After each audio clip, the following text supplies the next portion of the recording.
Ya, peristiwa di Poso itu peristiwa yang sangat mengerikan bagi semua orang Indonesia dan bahkan penduduk dunia saya kira. Itu adalah peristiwa kekerasan, peristiwa kebrutalan yang tidak boleh dikaitkan dengan agama apapun sebetulnya. Walaupun pihak penyerang menuliskannya mengaku sebagai mujahidin. Mujahidin sendiri kan diambil dari kata jihad. Saya kira jihad tidak seperti itu. Jihad itu bagaimana kita bisa mengendalikan hawa nafsu kita. Jihad tidak harus selalu berperang, dan ini juga di Indonesia bukan sedang dalam keadaan berperang. Dan bahkan jika pun sedang dalam keadaan berperang, itu tetap ada peraturan, ada adab. Tidak bisa melakukan tindakan semena-mena itu. Kalaupun perang ya. Ini tidak ada perang, melakukan penyerangan seperti itu, pembunuhan. Saya kira ini bukan peristiwa agama, tapi ini peristiwa kebiadaban saya kira.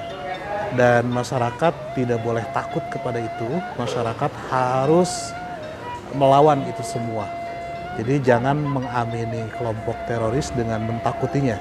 Semua orang harus bersatu, bahu-membahu, berani melawan itu semua. Nah, kata jihad saya kira harus dikembalikan kepada makna aslinya, yaitu bersungguh-sungguh. Belajar bersungguh-sungguh, menuntut bersungguh-sungguh itu juga jihad. Menafkahi keluarga dengan sungguh-sungguh itu juga jihad. Menjaga harta kita itu juga jihad.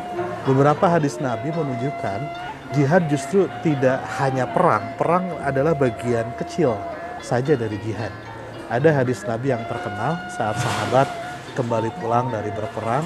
Nabi bilang, kamu sedang masuk fase jihad yang lebih besar lagi. Jadi Nabi menyebut perang itu jihad kecil.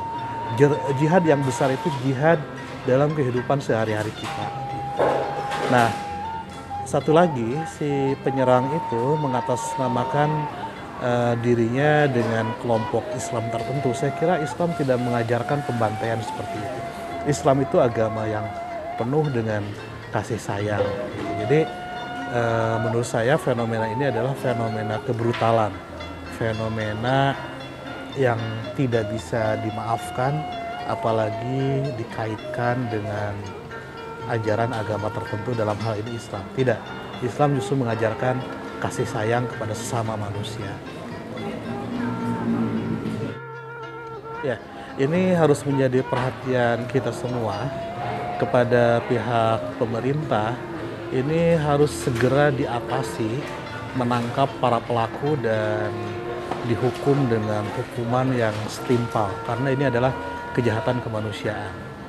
Dan kepada masyarakat, kita harus bekerja sama, bahu-membahu melawan ini semua. Kita bergandengan tangan, semua agama apapun, Islam, Kristen, Hindu, Buddha, Katolik, Konghucu, penghayat kepercayaan, dan semua agama yang ada di Indonesia bergandengan tangan melawan ini semua, karena tidak ada satupun agama yang melegitimasi terorisme. Nah, khusus kepada saudara-saudaraku dari Muslim, jangan mudah terpancing dengan ajaran yang seolah-olah membela agama, tapi sebetulnya kalau kita kaji lebih dalam, agama tidak seperti itu. Justru sekali lagi saya sampaikan, agama Islam itu mengajarkan kasih sayang. Sampai dalam keadaan perang pun Nabi Muhammad selalu menunjukkan welas asihnya, kasih sayangnya, pengampunannya yang sangat luar biasa. Jadi peristiwa Poso ini menjadi peristiwa yang mengundang kita semua untuk peduli, saya kira, menjaga nilai-nilai kemanusiaan, menjaga kasih sayang antar sesama, dan mewujudkan bahwa ketaatan kita kepada Allah ditunjukkan dengan perhatian dan kasih sayang kita kepada sesama manusia. Ya, dengan kejadian ini pertama-tama saya mengucapkan duka yang sangat mendalam, bela sungkawa kepada para korban kejahatan kemanusiaan yang ada di Sigi, di Poso. Mari masyarakat bersama-sama kita temani mereka. Mereka adalah saudara-saudara kita sebangsa setanah air. Jangan sampai mereka merasa sendirian, bahwa derita ini adalah derita kita semua.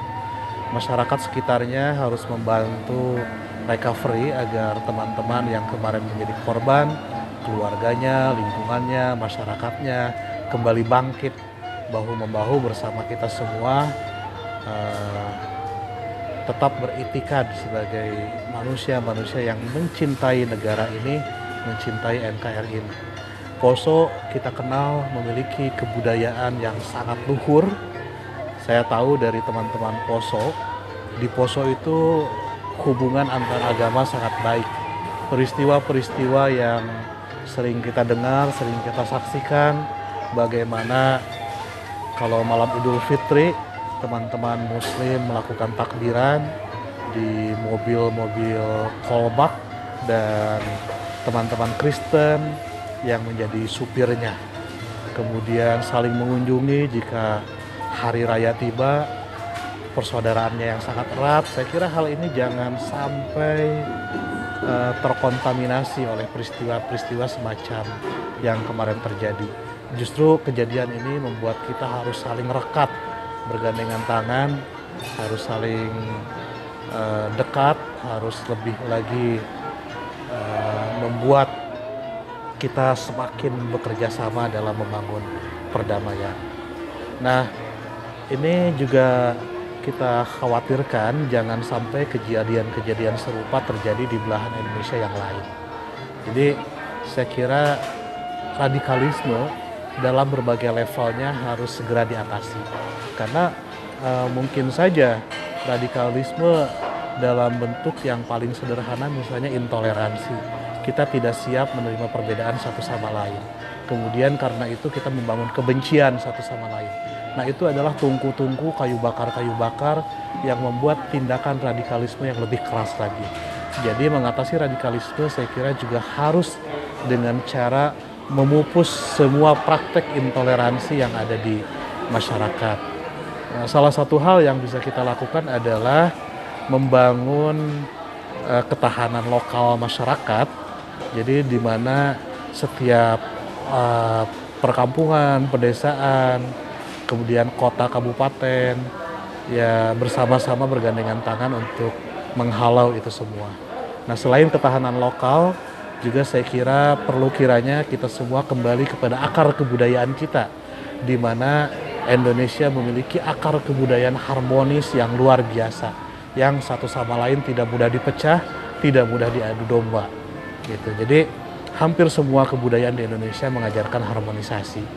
Nah, saya kira itu yang bisa saya sampaikan. Kita membangun kekuatan lokal masyarakat dan kembali lagi memegang budaya kita yang menjunjung tinggi harmoni meskipun dalam perbedaan. Sekali lagi, turut belasungkawa kepada para korban Sigi. Mari kita jadikan kejadian ini menjadi kita lebih kuat lagi dalam kebersamaan.